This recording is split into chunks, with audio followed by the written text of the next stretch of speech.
Viernes 3 de junio y la información no se detiene aquí en TN23 en esta que es la segunda emisión de noticias. Iniciamos conociendo a nuestros titulares. Bienvenidos. Maestra muere soterrada en deslizamiento originado en Bárcenas, Villanueva, tras fuertes lluvias. Según expertos de INSIBUME, lluvias se intensificarán en todo el territorio nacional. Organismos estatales y entidad privada analizan normativa para el manejo de desechos sólidos y residuos industriales. Iniciamos conociendo el detalle de las noticias, son de carácter nacional, y es que bomberos municipales departamentales atendieron una llamada de emergencia en la cual indicaban que una mujer había quedado atrapada al caer un paredón por un deslizamiento de tierra. A la llegada de paramédicos al kilómetro 26, ruta hacia Santa Lucía, Milpas Altas, Bárcenas, Villanueva, la víctima ya había fallecido por la gravedad de las heridas. Una mujer falleció soterrada en la colonia San Miguel Ramírez, Bárcenas, Villanueva. Este hecho se registró aproximadamente a las 2 de la mañana, según indicaron los socorristas del Cuerpo de Bomberos Municipales Departamentales, quienes fueron los encargados de rescatar el cuerpo de la víctima. Entraron varios llamados a lo que es la cabina central de la estación de Bárcenas, donde se nos indicaba sobre un colapso de tierra sobre una vivienda, al cual se destacó la unidad 35 y R51 con personal a bordo. Al llegar a lo que es la 15 avenida 15-32 San Miguel Ramírez, se constató una persona dentro de la vivienda, por lo cual se empezó a hacer dicho rescate, siendo el nombre de Dalin Unice Pérez Florian, de 20 años, ya que por la excesiva cantidad de tierra, la persona ya se encontraba fallecida, por lo cual se siguió elaborando por lapso de hora y media, lo cual se utilizó el equipo hidráulico para poder levantar las vigas para hacer dicho rescate. ¿Cuánto tiempo duró el rescate? Un aproximado de hora y media, ya que por el tiempo y estado de camino para poder ingresar con dicho equipo. Según indicaron los socorristas, el derrumbe se debió a las fuertes lluvias que estuvieron afectando el área de Bárcenas, Villanueva durante la madrugada de este viernes. Y jefes ediles de los municipios del país, junto con autoridades del organismo ejecutivo, han iniciado el análisis de la hoja de ruta para normar el manejo de residuos y desechos sólidos con el fin de contener la contaminación ambiental. El presidente de la República, Jimmy Morales, junto al ministro de Ambiente y Recursos Naturales, Sidney Samuels, mantuvieron una reunión con representantes de la Asociación Nacional de Municipalidades, ANAM, en la cual se busca consensuar los elementos y la información necesaria para una normativa de residuos y de desechos, esto con el fin de evitar la contaminación del agua y el medio ambiente. Con la finalidad de dar vida a dos prioridades de nuestra agenda de gobierno. Primero, instalar y dar vida a la mesa ambiental, que tendrá como actores clave a los alcaldes municipales hoy presentes, quienes bajo juramento asumieron el reto de velar por el respeto y resguardo de nuestros recursos naturales. Segundo, presentar oficialmente la Política Nacional para la Gestión Integral de Residuos de Desechos Sólidos, que busca regular todos aquellos insumos que atentan contra la biodiversidad, el ambiente y el equilibrio de la naturaleza. Hablar de ambiente y cambio climático es hablar de prioridades de Estado, de gobierno y, por qué no decirlo, hoy, de la humanidad misma. Y hoy no es la excepción, porque estamos conscientes que un buen manejo de residuos y desechos sólidos nos permitirá en el presente y futuro tener recursos naturales dignos para poder tener una vida digna. El ministro de Ambiente, Sidney Samuels, indicó que se ha logrado la ampliación a 2 años más en relación a la instalación de plantas de tratamiento municipales que, debido a la falta de financiamiento, ha sufrido retrasos. Hablamos con el señor presidente del Instituto de Fomento Municipal para que diera acompañamiento técnico y con el presidente del Crédito Hipotecario Nacional para tener también otra opción de crédito para que los alcaldes tuvieran disponibilidad de recursos financieros para la ejecución de este proyecto. En función de haber encontrado entonces el problema clave por el cual los alcaldes no habían podido cumplir con ejecutar esta obra desde el año 2006, porque nunca tuvieron los recursos disponibles para ello, es que dimos la ampliación para el año 2019, exactamente para ser cumplido el 6 de mayo. Y derivado a la inconformidad en algunos sectores de la sociedad, diputados al Congreso de la República presentaron una iniciativa de ley que prevé suspender el otorgamiento de licencias de extracción e hidroeléctricas. Diputados al Congreso de la República presentaron una iniciativa de ley en contra de empresas extractivas en el país, la cual busca suspender las licencias mineras e hidroeléctricas por espacio de 5 años. Estamos planteando una moratoria a las actividades de extracción de minería, pero también de hidroeléctricas, dado a la situación de complejidad y de la problemática en que estas dos actividades han ocasionado en el país. Primero, nos preocupa toda la confrontación social que ha provocado estas actividades. Segundo, también una cuestión muy preocupante, todo el daño ambiental que está realizando. Tercero, desafortunadamente son actividades que han generado mucha riqueza para las empresas, pero no aportan para el país. Eso también es una cuestión preocupante porque deja sin presupuesto al Estado, deja sin poder atender las demandas sociales y deja desprotegido el país. Aunado a esta propuesta de ley, el diputado al Congreso de la República, Leocadio Huracán, dio a conocer que el pasado sábado, junto a una comisión, fueron detenidos aparentemente por empleados de una empresa cercana al río Caabón, del cual se desconoce el nombre. En ese sentido, supuestos trabajadores de la empresa y miembros de seguridad también de la empresa nos detuvieron cerca de 1 hora la comisión que íbamos a fiscalizar. Y eso es una cuestión, se cometieron varias ilegalidades porque nosotros no estábamos usurpando propiedad privada, estábamos haciendo nuestro trabajo de fiscalización y íbamos en una carretera la cual es una vía pública. Entonces ayer presenté esa denuncia en el Ministerio Público y eso solo es un ejemplo de la confrontación, de los daños que están ocasionando ese modelo de desarrollo implantado ante los guatemaltecos, que afecta a los intereses de los pueblos, de las comunidades, y por eso es necesario esta moratoria de 5 años que estamos solicitando al aprobar esta ley, la suspensión de otorgamiento de licencias de exploración, de explotación, tanto de actividades hidroeléctricas como también de minería. De eso se trata esta iniciativa que vamos a presentar el día de hoy.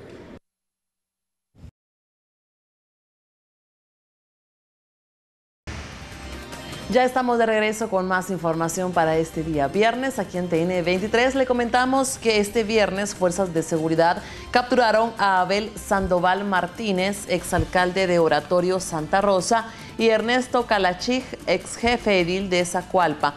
Los exfuncionarios son señalados por el delito de lavado de dinero, obstrucción a la justicia y falsedad ideológica. Durante los operativos de captura a Calachig, las autoridades le incautaron varias bolsas con dinero en efectivo.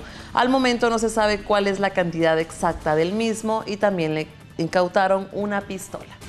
Y autoridades del Colegio de Ingenieros dieron a conocer que más de 500 proyectos de reparación, así como mantenimiento de carreteras, están paralizados, situación que es preocupante tomando en cuenta la época que ya se acerca de invierno. Más de 500 proyectos de reparación y mantenimiento vial no están en marcha, lo cual preocupa durante este invierno, comentan autoridades del Colegio de Ingenieros. A pesar que un 50% de ellos están en proceso de adjudicación, constructores esperan que la cartera de comunicaciones agilice los procesos administrativos y de licitación. Sí, confiamos en que los proyectos que se están adjudicando ya se les dé la viabilidad para que inicien.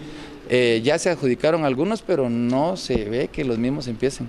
Pues alrededor de 500 proyectos creemos que solo se han adjudicado un 50%, pero esa es la parte que todavía como comisión de Colegio de Ingenieros, que se llama Comisión de Infraestructura y Comisión de Puentes, tenemos que establecer ese inventario específico. El último informe del ente colegiado establece que a nivel nacional más de 200 carreteras están al borde del colapso. Reporta Alex Álvarez y Daniel Collín. Y el titular de la cartera de salud indicó que 5 hospitales a nivel nacional enfrentan crisis por desabastecimiento. Por ello, y en busca de mejorar los servicios en la red, ha solicitado aumento en su presupuesto. Según el ministro de Salud, continúa el acercamiento a la Comisión de Finanzas del Congreso de la República, solicitando la ampliación presupuestaria de 800 millones de quetzales para finalizar el año. Lo que pretende es mejorar los servicios en los hospitales del país. Según el funcionario de los hospitales, ¿Cuáles son? A lo contrario, pues habría que tomar otras medidas, como sería, digamos, transferencia de unas partidas para otras, de unos ministerios a otros, etcétera. Otras medidas, como digo, estas son medidas no tanto de salud pública, sino son medidas de Ministerio de Finanzas.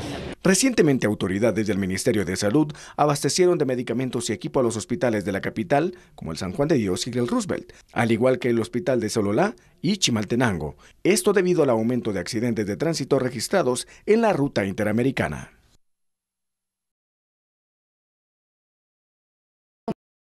Día viernes que el Ejecutivo está analizando la adquisición de oxígeno para abastecer la red hospitalaria del Hospital San Juan de Dios y de julio a la fecha en que vence el contrato con los proveedores del servicio.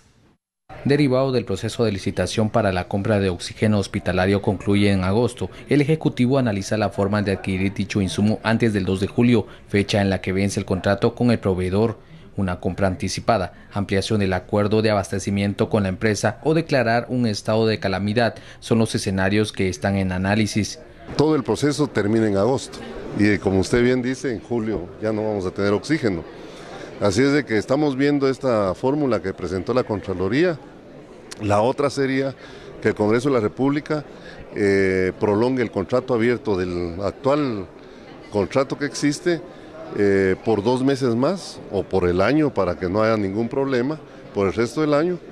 Y la última sería algo que nosotros no hemos querido con el señor presidente, declarar un estado de calamidad, porque esto se presta a malas interpretaciones. A pesar de que nosotros estamos tratando de hacer las compras correctamente, se podría interpretar que ya principiamos con la vieja política de comprar cosas de manera no adecuada. La Contraloría es de que se compre con antelación y que la compañía vaya dando el gas conforme se vaya necesitando. Esa es la propuesta. Según la Contraloría se puede hacer esa excepción como cosa urgente. Existe con Por otra parte, para mejorar la compra de insumos médicos, se presentó ante el Congreso la propuesta de reformas a la Ley de Compras y Contrataciones. Esto es una propuesta que se trabajó en el Ministerio de Finanzas, se consensuó con la Contraloría y que se está presentando al Congreso de la República para que se pueda modificar, por lo menos para este momento, de la compra del gas. O sea que ya está lista. Las recomendaciones que nosotros hicimos a la... ¿Ya se presentaron? Sí, ya se presentaron. Y el denominado Gobierno Abierto fue inaugurado por el presidente de la República, Jimmy Morales, en el cual se socializa la forma en cada cartera ejecutará sus recursos asignados para el 2017. De forma inicial se detalló el presupuesto para el Ministerio de Gobernación. El ministro de Finanzas, Julio Héctor Estrada, presidió la mesa de discusión en la cual se abordó el tema para el presupuesto del año 2017 del Ministerio de Gobernación. A este diálogo asistieron representantes de la sociedad civil y expertos en áreas de seguridad y justicia. La Nación está proyectando que necesita en el orden de 1.100 millones de quetzales de presupuesto más el año pasado que lo que tiene este año, que tiene 4.400. Es bien importante que se obtuvo una retroalimentación de parte de miembros de la sociedad civil, centros de pensamiento, que encontraron temas importantes. Yo creo que hay una gran coincidencia en la importancia de empezar a invertir en serio en el sistema penitenciario, también retomar o reestructurar los temas de la reforma policial, invertir más en prevención. Nos tomamos su retroalimentación, vamos a hacer este ejercicio junto con los otros 12 carteras y otras entidades del Estado con recursos importantes como son el Ministerio Público y el organismo judicial. Y entonces ya en base al análisis que hagamos de todos vamos a ver cómo se puede distribuir y cuánto se le puede dar y en qué prioridad se le asigna en el caso de hoy particularmente al Ministerio de Gobernación. Pero ese es el primer paso, simplemente esto resultará en algunas semanas en los indicativos. Según lo dio a conocer el ministro de Gobernación, Francisco Rivas, buena parte del presupuesto será destinado para el fortalecimiento del sistema penitenciario. Debemos de ser responsables y asumir este problema y encontrar las soluciones para heredarle a nuestros hijos y a la población guatemalteca un mejor sistema penitenciario.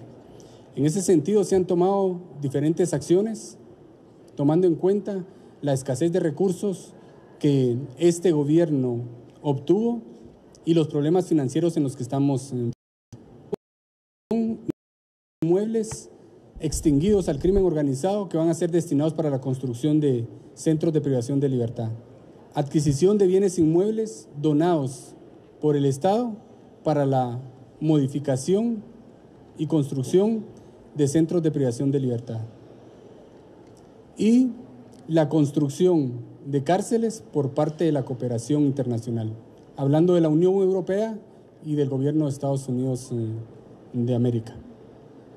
Por supuesto, es una responsabilidad que nosotros debemos de asumir como guatemaltecos y para ello debemos asumir el compromiso como guatemaltecos para enfrentar y resolver este problema.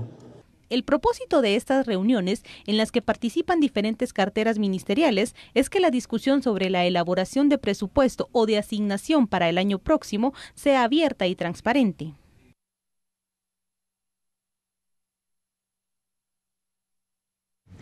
Y derivado del incremento en el número de embarazos en menores de edad encargados del Ministerio de Educación, diputados al Congreso de la República y el Observatorio de Salud Reproductiva, OSAR, firmaron un convenio cuyo fin es la concientización en todos los niveles educativos.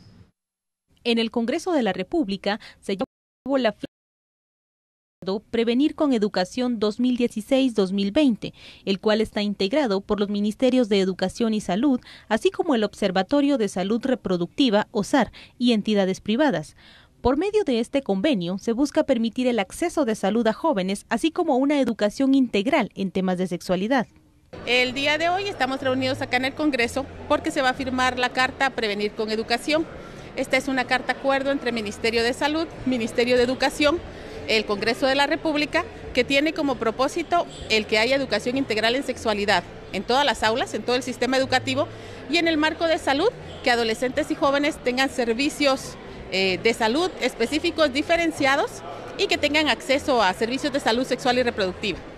Cuando uno ve el contexto nacional de fecundidad de embarazos en adolescentes, la violencia sexual, las infecciones de transmisión sexual, se da cuenta de que estos dos componentes de la educación sexual y los servicios de salud son totalmente importantes. Nos hablan de derechos y nos hablan en el marco de que los adolescentes tengan información, acceso a servicios y puedan decidir su vida. La secretaria técnica de OSAR dio a conocer los programas que se trabajan a través de jóvenes para ser replicados entre los mismos y por medio de los cuales se obtienen grandes beneficios. Como observatorio tenemos un observatorio juvenil. Estos adolescentes y jóvenes son formados en los temas de incidencia política, liderazgo, y lo que hacen ellos es replicar en sus comunidades y con sus grupos de jóvenes todo el trabajo en empoderamiento, derechos sexuales y reproductivos y la participación de adolescentes, así como la auditoría social que deben realizar estos adolescentes a los servicios de salud o a las escuelas. Uno de estos tiene 2. En realidad los resultados han sido buenos porque los jóvenes se entusiasman con su energía, se comprometen y son los mejores multiplicadores para trabajar con jóvenes. A eso le llamamos educación de pares. Es más fácil que un adolescente explique y hable con otro que si viene papá, mamá o el maestro a intentar explicar o hablar con el adolescente. Cada uno de estos facilitadores juveniles trabaja con un grupo específico que van desde los 80 a 400 jóvenes en el interior del país. Estamos acá para presenciar la firma de la Carta de Acuerdo Prevenir con Educación. Esta carta nos va a beneficiar a todos los adolescentes y las adolescentes de Guatemala, pues porque lo que se pretende es hacer llegar la educación integral en sexualidad que tan necesaria es a las escuelas. Queremos que todos los jóvenes, que todas las adolescentes tengan acceso a la educación integral en sexualidad para que a través de esto puedan tomar ellos decisiones informadas y conscientes y así generar mejores condiciones de vida.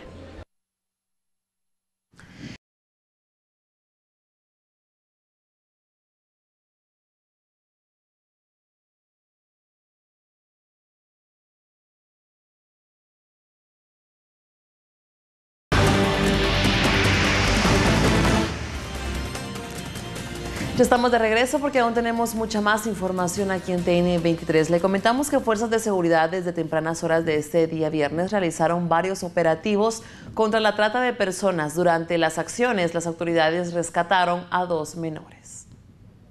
Fiscales del Ministerio Público y agentes de la Policía Nacional Civil realizaron 3 allanamientos en la zona 2 capitalina para desarticular una estructura que se dedicaba a la trata de personas. A través de la unidad de la División Especializada en Investigación Criminal ha realizado 3 allanamientos, específicamente en el barrio Moderno, ubicado en la zona 2 capitalina, sobre la 11 Avenida. 3 domicilios que se están allanando. La finalidad, capturar a personas que se estaban dedicando a facilitar y a promover la prostitución, también a la trata de personas y específicamente en contra de la comunidad LGBTI, en contra de integrantes de la diversidad sexual. La Policía Nacional Civil ya reporta la detención de 3 personas que se estaban dedicando a esta clase de ilícitos. Ellos son Ruthville Noé Nájera Duarte, de 27 años, alias Ad Dani, Romy Antonio Paniagua Corado, de 32 años, alias Sharon, y también Wilber Alexander Reyes, de 32 años, alias Tamara. La Procuraduría General de la Nación llega a este lugar para poder rescatar a estos menores y ponerlos en un hogar correspondientes, y a las personas extranjeras, pues ponerlos a disposición de migración, donde pues ya continuará la correspondiente papelería para que ellos puedan regresar a sus países. De esta forma es como se capturan a 3 personas en la zona 2 de la ciudad. Cuando la información se produce, TN23 se la comunica con imágenes y sacar.